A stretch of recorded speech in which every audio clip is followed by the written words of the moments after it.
दक्षिण में तो लेफ्ट का क्लेम है कि बीजेपी के पांव नहीं जमेंगे और आपका 370 पार का नारा है। 67 सीटें आपको जुगाड़नी है। दक्षिण से कितनी उम्मीद आपको? इन 67 में से कितनी? गरिमा जी, आपको और पैनल में उपस्थित सभी वरिष्ठ साथियों को हमारा प्रणाम। गरिमा जी देखिए, एक जो टिप्पणी अभी वरिष्ठ नेता गिरीश जी ने की है, मुझे लगता है कि उचित नहीं है। उन्होंने कहा कि वहां के नागरिक उत्तर प्रदेश के जो हैं वो ऐसे ही वोट कर देते हैं।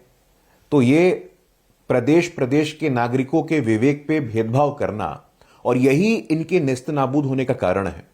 यही कारण है कि इनकी यह स्थिति है कि आप कभी क्षेत्र के नाम पे, कभी भाषा के नाम पे, कभी बुद्धिमत्ता के नाम पे, कभी जाति के नाम पे जो इस प्रकार का वर्गीकरण करते हैं कि फलाने जगह के जो वोटर हैं वो ज्यादा शिक्षित हैं और फलाने जगह का जो वोटर है वो ऐसी हवा में वोट कर देता है।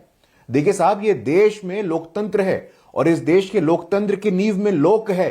ये 140 करोड़ लोग हैं। तो कभी भी इस भ्रम में, इस अहंकार में शुतुरमुर्ग के तरह रहना ये उचित नहीं है। गरिमा जी, मैं अपना विरोध दर्ज कराना चाहता हूं आपके चैनल पे, ये कह करके very much equal, every vote is equal. तो अब ये डॉक्टर गुरु, दक्षिण से कितनी उम्मीद आपको? 67 में से कितनी? नहीं गरिमा जी, मैं उस पर आ रहा था, लेकिन जो हमारे पहले वरिष्ठ नेता बोल रहे थे उनके शब्दों पे मुझे आपत्ति दर्ज करानी थी और आपका आभारी हूं कि आपने मुझे आपत्ति दर्ज कराने का अवसर दिया। जहां तक दक्षिण की बात है, जैसा मैंने कहा, कुछ लोग शुतुरमुर्ग बने रहना चाहते हैं, तो उसमें हम क्या करें?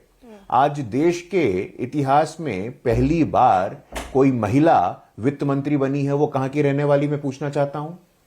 हमारे देश के विदेश मंत्री किस राज्य से आते, मैं पूछना चाहता हूं। आज पुदुचेरी में किसकी सरकार, में पूछना चाहता हूं। और राज्यपालों की संख्या देखिए, उसमें दक्षिण भारत के कितने, में पूछना चाहता हूं। आज कर्नाटक में कितने सांसद, में पूछना चाहता हूं। तेलंगाना में कितने सांसद, में पूछना चाहता हूं। भारतीय जनता पार्टी के इतिहास में बंगारू लक्ष्मण जी हो, जना कृष्ण मूर्ति जी हो, हमेशा उत्तर दक्षिण पूर्व पश्चिम ये भेदभाव और ये फॉल्ट लाइंस की पॉलिटिक्स ठीक नहीं है। और आरोप हमारे ऊपर लगता है गरिमा जी कि ध्रुवीकरण कर लिया, नफरत की राजनीति कर ली। आपके इंडिया अलायंस के नेता मारन जी कहते हैं कि बिहार के लोग, इंटरवेंशन है, बस 2 सेकंड का ले लीजिए इंटरवेंशन। ये तो सच है कि आंध्र प्रदेश में आपकी 0, तमिलनाडु में 0, केरला में 0, लक्षद्वीप में 0, पुडुचेरी में 0। ये तो सच है ना। तेलंगाना में भी 17 में से 4 है मात्र।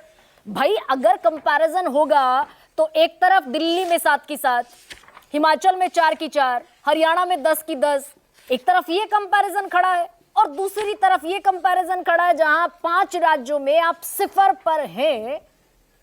तो क्या आउटरीच प्रोग्राम की जरूरत बीजेपी को है क्या? और मैं तो सीधा सवाल पूछ रही हूं, कितनी आप मानते हैं, उम्मीद कितनी 67 में से?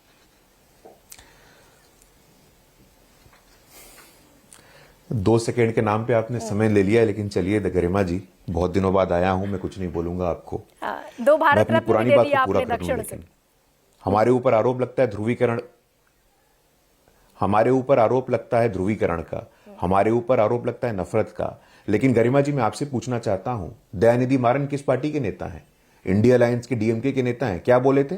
उत्तर प्रदेश और बिहार के लोग आए यहां पे सफाई कर्मचारी बन जाएं, हमारे शौचालय को साफ करें। उदयनिधि स्टालिन क्या कहते हैं? समता मूलक सनातन धर्म का समूल नाश कर देंगे, टोटल एराडिकेशन ऑफ सनातन धर्म। तो ये प्रेम की राजनीति है। बिहार के लोग आकर के शौचालय साफ करिए, प्रेम की राजनीति है। और हम कहते हैं तो हम नफरत की राजनीति करते हैं। तो मुझे लगता है समझने की आवश्यकता है। जहां तक आउटरीच की बात है गरिमा जी, मैं स्पष्ट कर देना चाहता हूं, आप 2024 का सबसे बड़ा सवाल कर रही हैं, हम 2047 देख रहे हैं। 2024 इज अ डन डील। जब हम 370 प्लस कहते हैं, 400 प्लस कहते हैं, उसके पीछे हमारा पुरुषार्थ है, उसके पीछे हमारा मेहनत है, उसके पीछे हमारा लाभार्थी संपर्क है, उसके पीछे हमारा विकसित भारत का संकल्प है। तो डॉक्टर गुरु, इसीलिए आउटरीच की जहां तक बात है, लेकिन हम रुकने वाले नहीं हैं। इसके बाद फिर वही प्रश्न आता है कि अभी आप 129 में से 29 पर खड़े हैं। उसके आगे जो 2047 वाला आपका विजन है, अभी 2024 का बता दीजिए, फिर आगे भी बढ़ना है।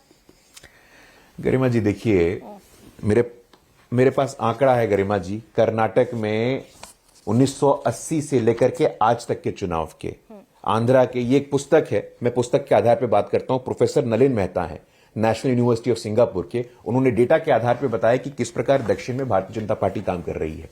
लेकिन मैं आपको एक बात स्पष्ट कर देना चाहता हूं। देखिए गरिमा जी, भारतीय जनता पार्टी जब कहती है कि हम विश्व की सबसे बड़ी पॉलिटिकल पार्टी हैं, हम रुकने वाले नहीं हैं। केरल में, तमिलनाडु में, आंध्रा में, जिन प्रांतों का नाम आप लगातार ले रही हैं, वहां पंचायत से लेके पार्लियामेंट तक आज हमारे प्रदेश के अध्यक्ष तमिलनाडु के अन्नामलाई जी की लोकप्रियता का ग्राफ लगातार बढ़ रहा है। तो उसके पीछे कारण क्या है? गरिमा जी, लोग उब गए हैं, लोग बोर हो गए हैं वही पॉलिटिक्स से। और हमारे ऊपर आरोप लगता है कि 2014 के बाद 2019 हो, 2020 हो, 2022 हो, लगातार जनता का जनादेश, जनता की आस्था और जनता के विश्वास हमारे ऊपर क्यों है? लेकिन अब डॉक्टर पूछने गुरु, की बात है मेरा ये, सवाल अभी भी लगातार अनुत्तरित विश्वास और रहेगा। आस्था हमारे ऊपर मेरा सवाल अभी भी अनआंसर्ड है, लेकिन मैं दूसरे दौर में आपके पास लौटूंगी।